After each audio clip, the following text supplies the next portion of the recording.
On this episode of DBL's True Crime Chronicles, a violent robbery and murder goes unsolved for years before DNA evidence reveals the shocking perpetrators. And later, a tragic death first appears to be a freak accident, but turns out to be the result of something far more deliberate.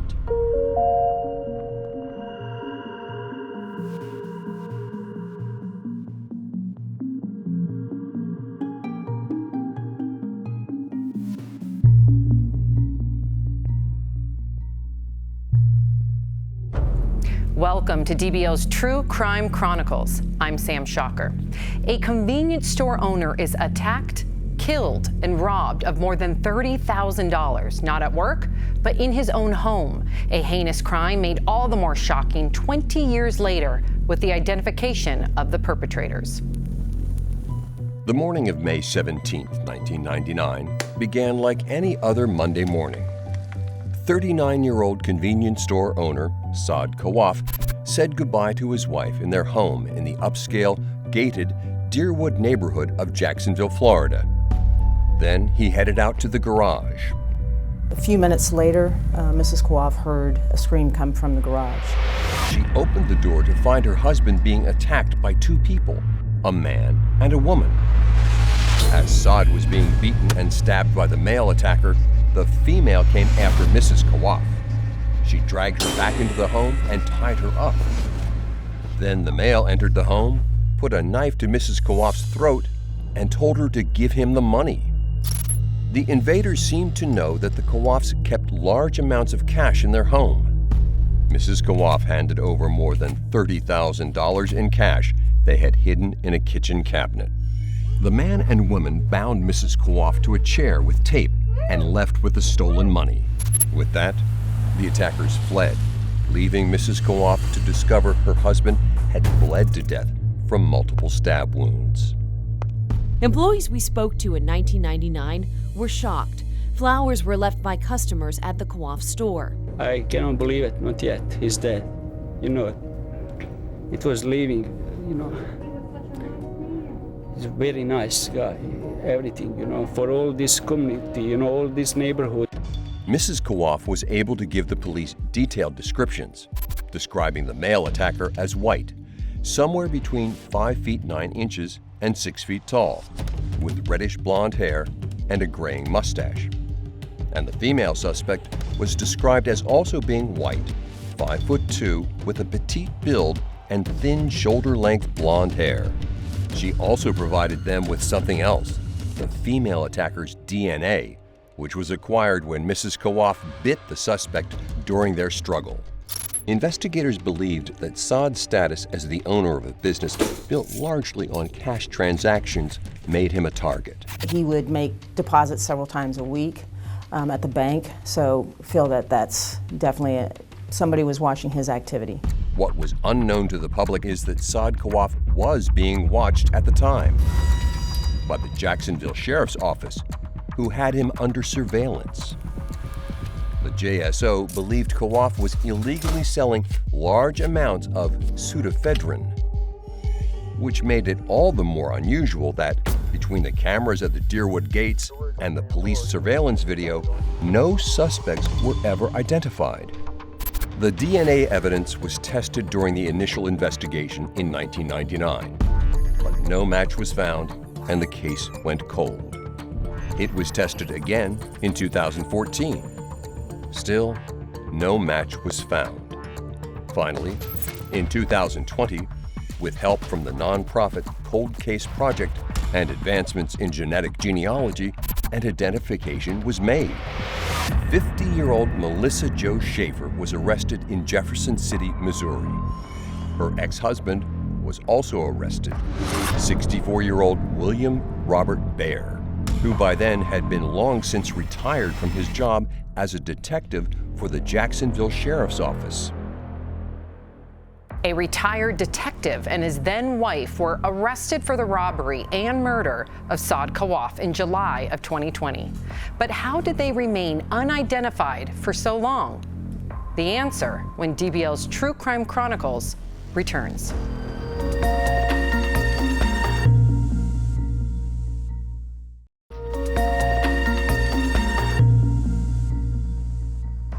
William Robert Baer spent 27 years with the Jacksonville Sheriff's Office before retiring in 2002. In 2020, he would set foot in the Sheriff's Office again, but this time as the prime suspect in a murder. Convenience store owner Saad Kawaf was killed and his wife injured during a home invasion robbery in Jacksonville, Florida in 1999.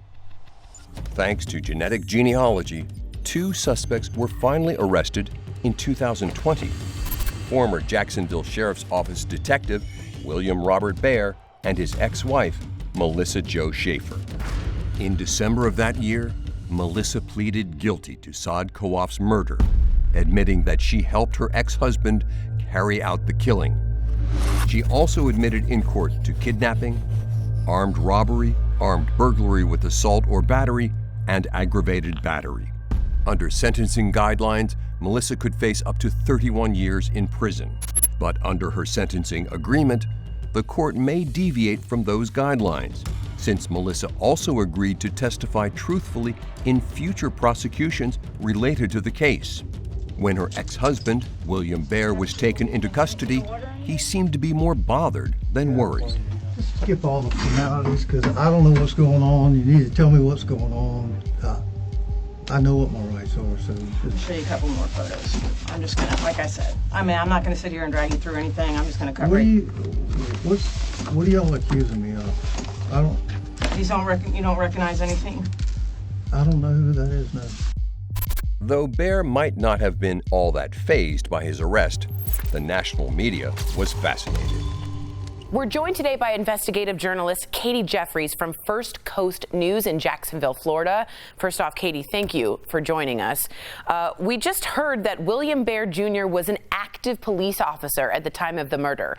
So could his time with the Sheriff's Department be used to help him in any way during the trial?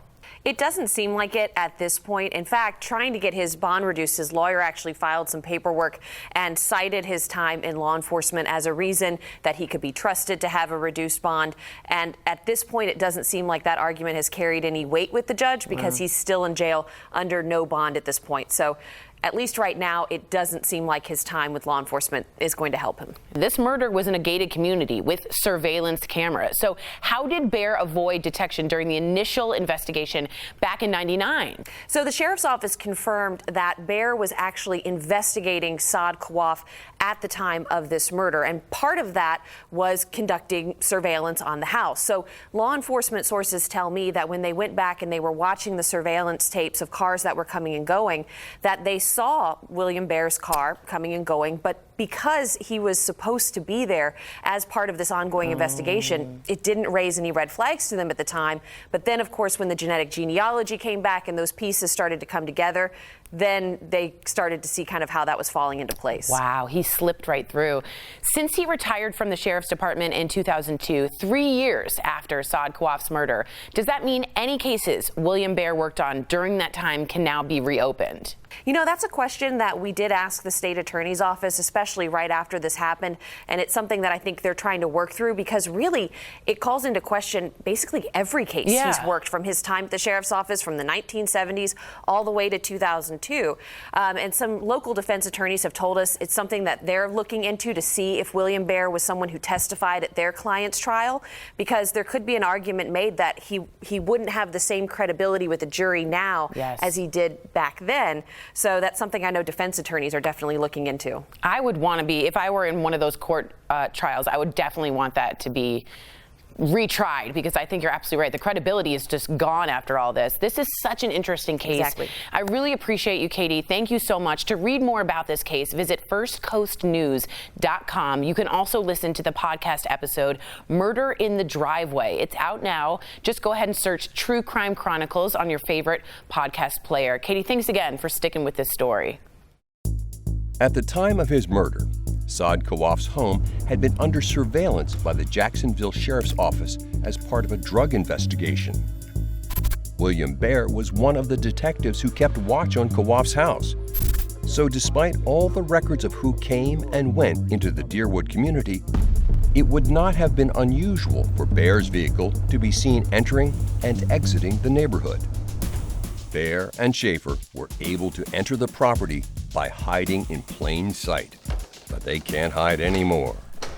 On September 28th of this year, William Baer entered a guilty plea, officially taking responsibility for Saad Kawaf's murder. The court immediately sentenced him to life in prison without the possibility of parole. At his sentencing hearing, Baer's attorney read a statement asking the court to consider his decades of experience as a police officer. The judge simply replied, "Everything you just said makes your client's actions all the more horrific and aggravating in this case." And the prosecution added that Baer's crimes were a disgrace to his name and to the badge. Saad Kawaf's niece released a statement on behalf of her family, thanking the cold case unit and all the members of law enforcement who helped bring her uncle's killers to justice. She added, "Not a day goes by that we don't miss our beloved Saad." More of DBL's True Crime Chronicles after this.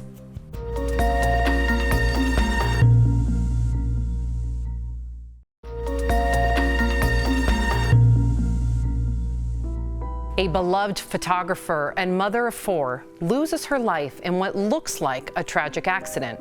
Friends and family mourn her loss, only to be thrown into a tailspin when they find out the death was the result of a deliberate act.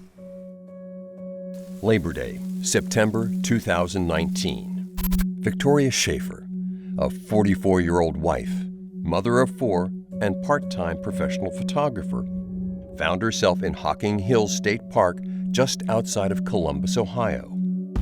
She was there to take pictures of a group of local high school seniors. They were all in a popular area of the park known as Old Man's Cave.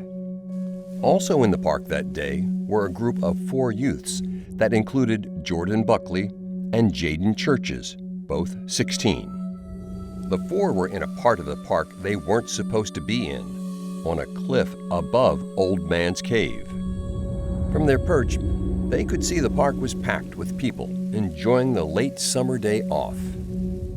But they couldn't see directly below them, which happened to be where Victoria and the students were. Victoria had been going about her business, taking photographs and setting up shots when suddenly, tragically, she was struck by a 6-foot-long, 74-pound log that had fallen from above. She was killed instantly. At first, it appeared to be an unfortunate accident in a park that only recently had seen the death of a hiker who slipped and fell into a ravine. But authorities determined that log was somehow dislodged from a pile of logs more than 40 feet away from the ledge. It would not have been able to separate from this pile organically, nor would it be able to move far enough away from the pile to reach the ledge without being kicked, carried, or pushed. In other words, the log did not fall naturally. Victoria had been murdered.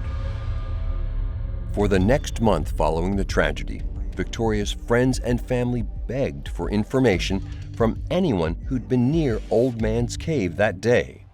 Then, in October, authorities received a tip from the mother of a local high school student who reported that she saw a text message from another student stating he had done something serious at the park with another kid. Jaden Churches and Jordan Buckley were taken into custody. Your son did something that resulted in the death of a lady. No! I don't think it's funny. I think that's the only reason why I'm telling you all this, because I think it's serious. Both denied having anything to do with pushing the log over the ledge, and instead pointed the finger at one another. You kicked it. Jordan. Jordan kicked it? Yes, Jaden kicked off the branch. Not a branch, it was a log.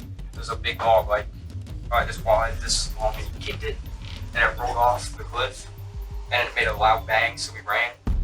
Jaden and Jordan were both arrested and charged with reckless homicide in juvenile court. But prosecutors, sensing a lack of remorse from both boys, felt they needed to send a message and pushed to try the two for murder as adults. They argued that there was enough probable cause to know that the act of launching the log over the cliff could result in someone's death due to the large number of people in the park on that day. A judge agreed. Jaden Churches and Jordan Buckley each faced charges of murder, reckless homicide, and involuntary manslaughter. They were to be tried separately. Besides their lack of remorse, other factors that weighed in the prosecutor's decision to try the boys as adults were the facts that both claimed to be gang members, dealt drugs in school, and one of them was even said to have bragged about taking a life. The fates of Jaden and Jordan when DBL's True Crime Chronicles returns.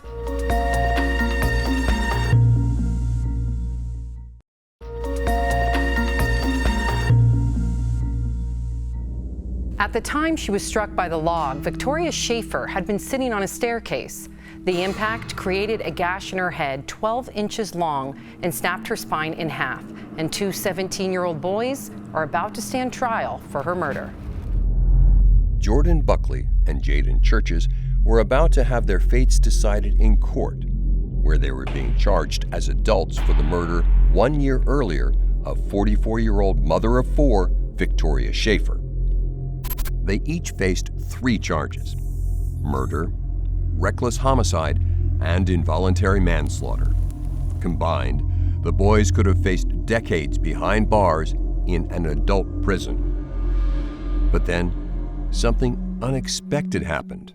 The young men were offered a plea deal where they'd be remanded to juvenile court in exchange for pleading guilty to involuntary manslaughter.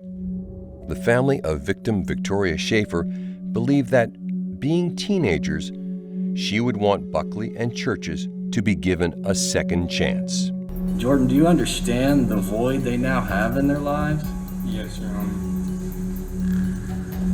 That will never be filled. Do you understand that? Yes, Your Honor. Both defendants said yes to the deal. I'm so sorry for what has happened, and I'm so sorry that I was too big of a coward to come forward and speak about what happened that day. I know that no matter what I say, nothing will bring your loved one back. I know what I did was wrong. I hope that you know I never intended to hurt anyone that day at Hockenberg. But before their sentencing, members of Victoria Schafer's family were allowed to address them in court. Victoria was a loving and caring person. You were responsible for the death of my precious child. And in doing so, you have inflicted a pain on me and my family so deep and intense that it will never leave our hearts. Understand that my family and I are spending the rest of our lives missing Victoria's hugs, her photography, her kind and gentle heart, and everything she was to us. We are joined by reporter Brittany Bailey from 10 TV in Columbus, Ohio. Thank you for joining us. What a tragic story. This is insane. 2 teens forced a 74-pound log off a cliff, killing Victoria Schafer below, who was just doing her job taking photos. A year later, those 2 teens were just charged. You were in the courtroom for their sentencing. Brittany, can you explain their charges and what did they have to say? Well, I think this really evolved over the year that this happened. This actually happened back on Labor Day of last year in 2019. And at first, everyone thought it was just a terrible act of nature. A log comes rolling off a cliff in a wilderness area, and then it evolves. And we pretty quickly find out from investigators that it was maybe not an accident. And I think that shocked everyone. And then about a month after that, all of a sudden, 2 teenagers, both 16 at the time, were arrested. And they were then charged with murder, involuntary manslaughter, and reckless homicide and charged as an adult. They ended up both taking plea deals where they would plead only to involuntary manslaughter in exchange for having the other charges, murder and reckless homicide, dropped. So, Brittany, you mentioned the teens were tried as adults, yet they were sentenced to serve time in a youth detention facility, not a federal prison. Why is that? Yes, you're correct about that. And I think that was just the latest move in this case that shocked a lot of people. But there is a reason for it. These plea deals were worked out with the help and the input from the families. And I think the family took some time to think about that. They talked through the case and they thought about what Victoria Schafer wanted. And they said in court that they wanted to give both of the boys a second chance at life. Those boys both apologized in court and said they were appreciative of the second chance. So you think the testimony from the husband and the family shortened their sentence in the judge's eyes? Absolutely, and they all talked about that very openly. The judge even said to the teenagers in court, you realize that you're given a chance by the very person who doesn't have a chance at life anymore. And they just knew she was such a sweet person with a warm heart and would not have wanted to see this tragedy impact 2 more young lives despite what they had done. Do you know how her family's coping? Because I can't even imagine. And how has this sort of affected the whole community? Because it ripples out. There are a lot of feelings on both sides, but I can tell you, a lot of people are impressed by the strength of this family. You not only heard the pain of the loss, but you heard the willingness to forgive. And that was, I think, most incredible. For the latest on this case and to learn more, visit 10tv.com. Brittany, thank you so much. You can also listen to a new podcast episode out about this case, which I will be doing. Just search True Crime Chronicles on your favorite podcast player. Thank you so much for reporting. We are thankful for your presence in the courtroom and in the case. Jordan Buckley and Jaden Churches were both sentenced to 3 years in juvenile detention. They will be released when they are 20 years old. However, if either teen misbehaves while incarcerated in that detention facility, they could be sentenced to an additional 4.5 years in an adult prison. In June of 2021, one more person was convicted in connection to the murder of Victoria Schafer. Miranda Spencer, who was 19 at the time of the crime, was one of the other teens on top of the ledge that day and ultimately pleaded guilty to a charge of obstructing justice for not reporting what she knew to the police. I'm Sam Schafer for DBL's True Crime Chronicles. Thanks for watching.